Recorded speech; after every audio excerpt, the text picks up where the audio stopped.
All right, what's up, everybody? I'm gonna try to do this in one take without letting the cuss words slip, because I know I got some students watching and be like, "Oh, Mr. Lance did a cuss word," but I ain't gonna do that. But I'm cutting my hair because I'm doing a mile in my shoes, which is a phone interview with Stacey McIndoe, the 2019 Arkansas Teacher of the Year, and she's an awesome lady, really, really, really cool. So I'm gonna cut my own hair and talk and chit chat with y'all about a few things. So, with everything going on in the world, I recently made a decision, not recently, well yeah, it is recently, to go to law school. When I was younger, it was either like being a teacher, being a chef, a plastic surgeon, or a lawyer, but honestly, I didn't think I had the intelligence to do it, so I'm kind of excited to document the journey, because I do know that I'm very ambitious and motivated, and when I put my mind to something, like, I can do it. So it's kind of scary because I'm like, I know I'm going to do it, but then I want to tap out, but my subconscious is like, nah, bro, you made it too far to try to give up on yourself now. Anyway, that means.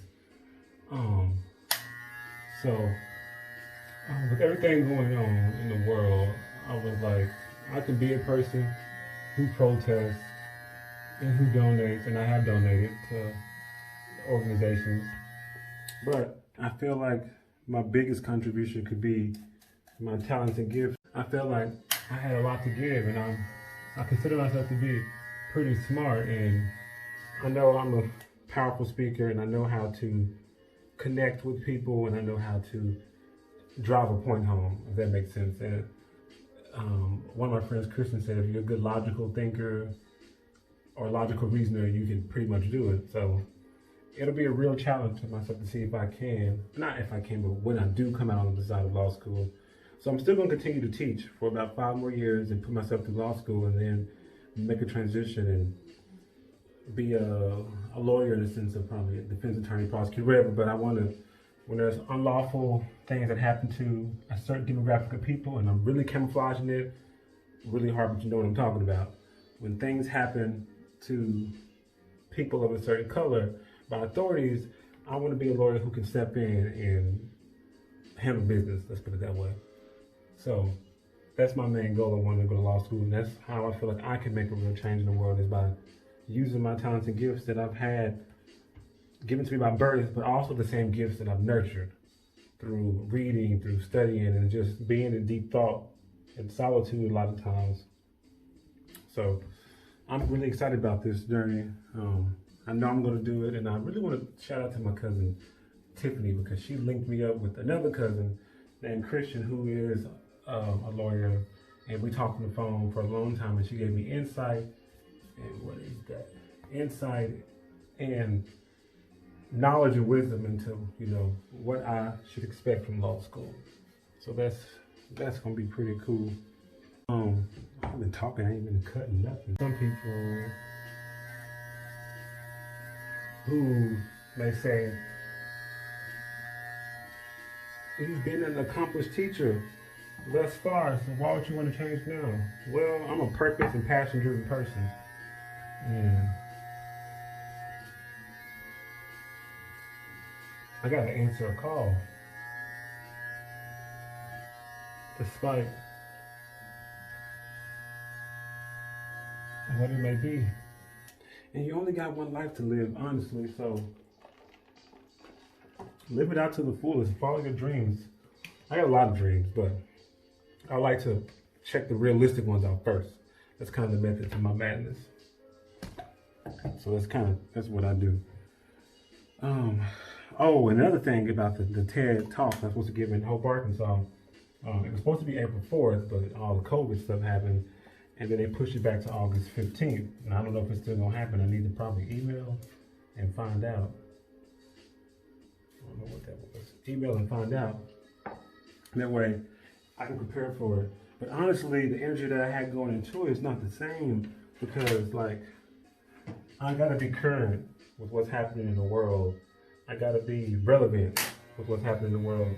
And honestly, I can't go up and deliver a certain speech presentation if I don't address what's happening. So to say I'm prepared for it, not really, but I'm a fast worker and a hard worker, so I can always get it done, honestly. So I'll email them and find out what's going on with me. Because I still want to do, and this is a big opportunity, and to have a TED Talk or a TEDxTalk, which because it's independently organized, on your resume is still pretty big. And you know, the exposure you can get from that will be massive. So I always want to take the opportunity of something that comes my way. Because that's really how I accomplish anything. I wouldn't say that I'm like super intelligent and it just comes right off the bat. I'm just prepared. If I hear an opportunity, I'll be super prepared for it. So when it does come my way or I approach it, it's like it was ready made for me. So that's kind of my philosophy. That's what I teach my students, like be prepared all the time to the best of your ability, because when you're approached by a good opportunity, it's gonna look like it was made for you, when honestly it was just you putting the work in yourself. Jim. Hey, how I know I'm gonna get through law school is because I didn't know how I would get a bachelor's degree. I knew I would do it, but I was like, I don't know how I'm gonna do it, and I figured it out. And to the high school students, I didn't start off at a university. I started off at a community college. Yep. And I took advantage of every single opportunity that came my way. It all worked out. So beginning in Texarkana, like UAHT, which it was UACCH, it began in Texarkana. I went to that school after I graduated from high school in 2013. And I was in, you know, being a good student, but like volunteering in like little clubs and programs and stuff, and you know, get my name around. And then once Texarkana didn't offer any more classes, I moved to Hope with my sister, and I was working in Trio as a tutor. Became like, you know, one of the best tutors there. Not trying to brag, but I was. And then I heard about this scholarship this award called the Academic All-Star, and there was one guy who had it. And I was like, oh, wait, okay, there's this award that you can get where it's a transfer scholarship to any four-year university in Arkansas. Matter of fact, let me pause this and I'm gonna get it real quick. It was this right here, the Academic All-Star. I got this in 2015 from the Arkansas Community Colleges. And it was me and about between 25 and 40 other students. And we were awarded those awards for being like, you know, very active, academically successful students at our community colleges, and it made us kind of to be sought after by universities. So after we accepted our award, I was bombarded by like UCA, Henderson, SAU, Arkansas Tech, all these colleges, like handed me folders with scholarship money, like, here, we want you at our school, we got a good education program. If I can calculate, I know it was for sure over $100,000 worth of scholarships that I got to choose from to finish my bachelor's degree.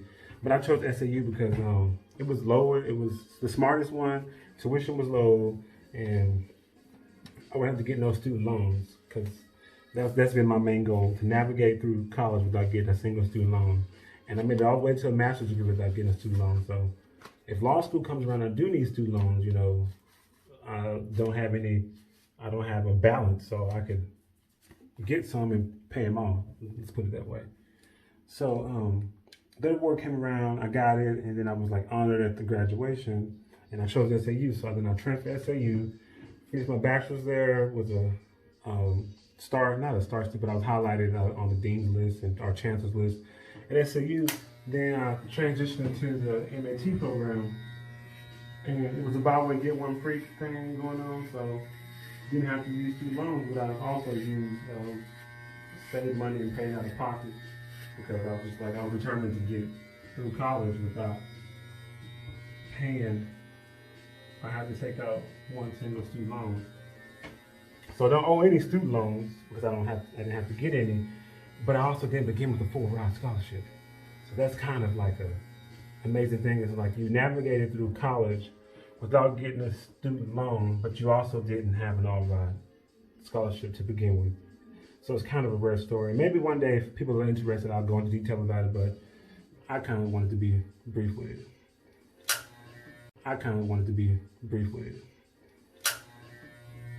So I've been doing more talking than I've been doing cutting my hair. But yeah, I'm pretty excited to document the journey to become a lawyer, because I think that's where the real change in my life is going to happen, and where I really begin to make impact. Not saying I didn't do it as a teacher, because I did, but current times calls for, not current measure, because I'm like the superhero, desperate times call for desperate measures. But what's happening right now cannot be ignored, and I have to do what I can in my power at the highest potential and at the highest peak possible to give back to the world, because I feel like that's what all human beings must do. So I'm gonna give myself, I'm 25 now, so I'll be 30 in 5 years. So within 5 years, let's see if I can do this law school thing. I know I can. It's happening. So it's pretty exciting. Well, I'm gonna stop talking and I'm gonna hyperlapse the next part. It's just kind of, I'll be in and out of the camera until you see me done cutting my hair, and then I'll take the band off and you can kind of see.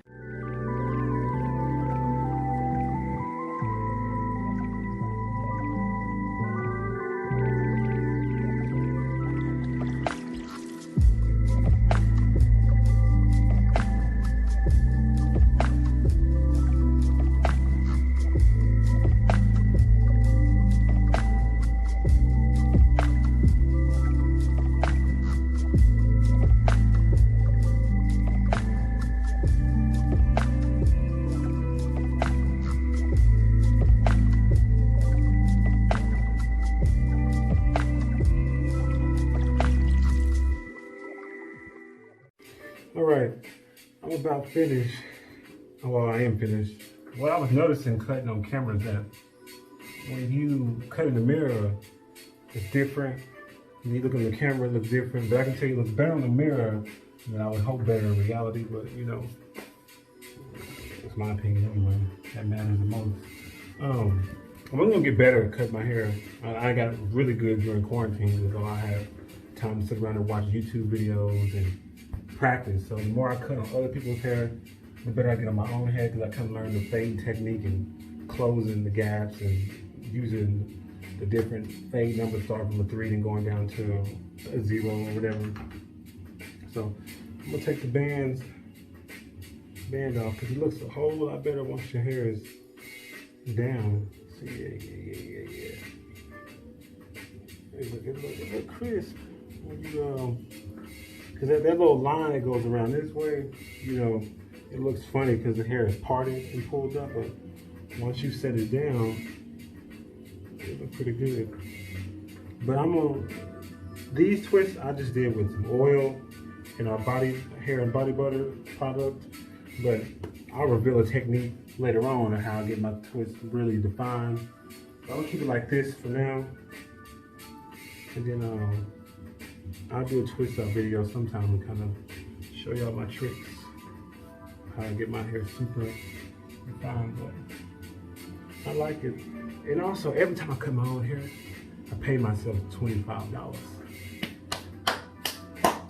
Well, I just deposit $25 from my check into my savings account.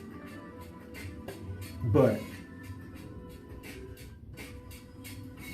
if you gonna pay somebody for a service, pay yourself for a service. It's a good tip.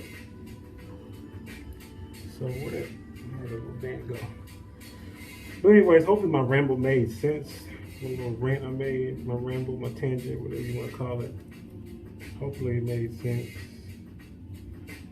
Just something to do during this quarantine, social distancing time. But yeah, I think I'm pretty much done. Oh, I will go in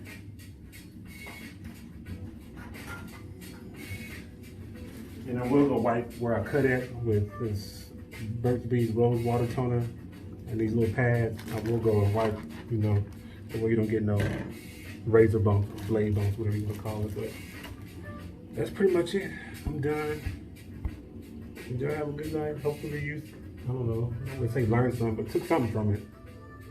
You know, if not, you know, live the best life you can. Peace.